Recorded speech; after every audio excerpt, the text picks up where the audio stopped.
손가락 엑스레이 찍은 사진을 좀 보시면요. 손가락은 이미 관절염이 좀 중증으로 진행된 상태이십니다. 자세히 보시면 네. 엄지손가락, 말단 관절 부위는 뼈 조각이 좀 자라 있고 관절 간격이 좀 좁아져 있거든요. 네. 어떡해. 아, 엄마가 손가락이 진짜 아프셔가지고 밤에 잠을 주무셨다가 깨시고 아니면 한 1시간 정도 다시 주물렀다 깨고 이걸 계속 반복하실 정도로 좀 아프다고 많이 하셨거든요. 근데 또 아까 VCR도 보니까 어느 순간부터는 엄마가 이제 손가락에 테이핑을 하면서까지 일을 하시더라고요. 아유, 어떡해요. 네, 어머니처럼 특히 손을 많이 쓰시는 직업을 가지신 분들에게 이 수지 관절염은 좀 일찍 찾아옵니다. 오랫동안 손가락을 많이 사용해서 손가락의 연골이 닳고 그리고 관절낭 전체에 염증이 생기면서 통증이 생기는 겁니다.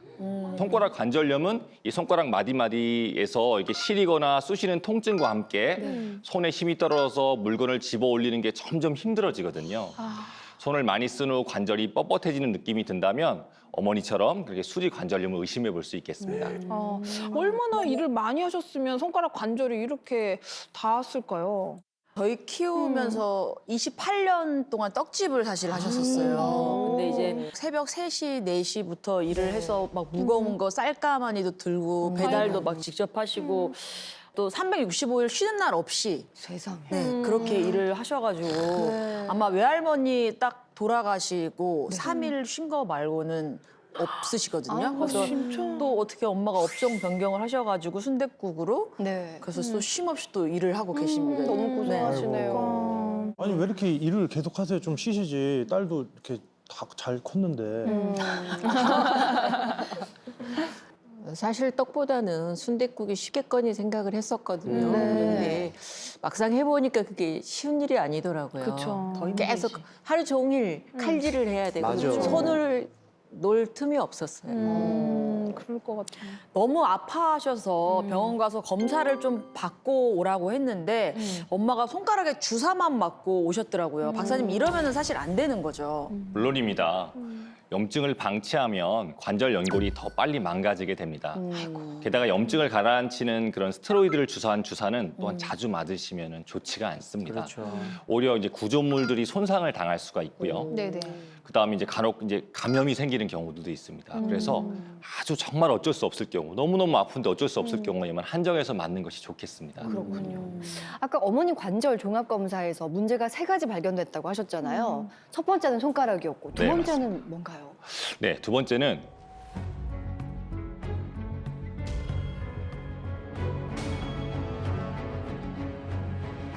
무릎도 이미 퇴행성 관절염이 시작되신 것 같습니다. 아우, 아직 젊으신데요?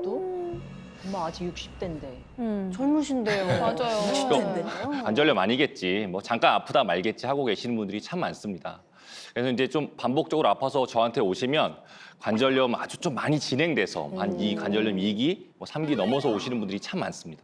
게다가 제가 보기에는 소연 씨 어머님은 되게 통증을 아주 잘 참으시는 스타일이세요. 맞아. 근데 저희 엄마가 얼마나 잘 참냐면요. 네. 아이를 셋 낳았는데도 전혀 안 아프셨다고. 워낙에 잘 참으시나 봐요. 참는 거는 1등인 것 같아요. 그렇구나. 네. 열이 막 39도까지 올라간 적이 있어요. 감기 몸살로. 네네네. 근데도 그거를 그냥 약국에서 약을 사서 그걸로 버티다가 너무 아파해서 제가 응급실 모시고 갔더니 그제서야 같이 갔어요. 네. 그래서 이거 어떡해. 참는 거에 그냥 익숙해진 것 같아요. 아니 진짜 어머니 안 왜 돼요. 병원에 안 가시는 거예요? 병원 가는 거 아프신데. 어려운 일도 아닌데. 왜 안 가시는 거예요, 네. 아픔의 달인님? 오늘 가면 괜찮겠지, 오늘 지나면 괜찮겠지 하는 그래요, 어머님 하루하루. 참고 또 참으시다가 이 치료 시기를 놓쳐가지고 더 큰 수술 받으신 분들 계시죠? 네, 그렇습니다. 사진은 한 54세 분 여자 환자분이셨는데요. 젊으신데. 처음 내원하실 때는 해도 한 관절염 1기 그 안쪽으로 들어오는 건 초기 정도의 상태셨는데요. 네. 근데 통증이 있으셔서 이제 검사를 해봤더니 우측 무릎에 내측 반원살 연골판에 기시부 파열이 있었습니다. 그거는 이제 봉합하셔야 된다고 말씀을 드렸는데 이제 그게 싫으셨나 봐요. 아직 나는 50대인데 웬 뭐 수술이냐고 그냥 거절을 하셨어요. 네. 그런데 이제 3년이 지나고 나서 어떻게 되었을까요? 한번 보실까요? 방치하셨던 건데. 네. 어머머머, 3년 만에? 네. 어머머머, 3년 만에? 네. 확 진행이 되어 오셨습니다. 이렇게 됐어야지. 네. 그리고 이제 맞습니다. 네. 아니, 첫 번째 사진 일기라고 하셨잖아요. 네네네. 두 번째는 몇 이 정도는 거의 3기 이상. 이건데 원래 이렇게 그럼 결국 수술을 받으신 거예요? 네, 그래서 이분은 결국에 휜다리 교정술이라는 그 O자 다리를 교정하는 수술을 받으셨어요. 아니 근데 3년 전에 치료를 받으셨으면 더 간단한 수술로 되지 않았을까요? 그 당시에는 다리도 휘지 않았고 또 연골 상태도 좋았습니다. 네, 그래서 이제 간단하게 연골판 봉합술만으로 가능한 상황이었습니다. 그래서 충분히 좋은 결과가 날 수 있었는데 이 환자분처럼 이제 중증으로 넘어가신 케이스가 좀 안타까운 일입니다. 네. 그러니까. 아유, 작은 거였는데 큰 수술하신 거잖아요. 그러니까요.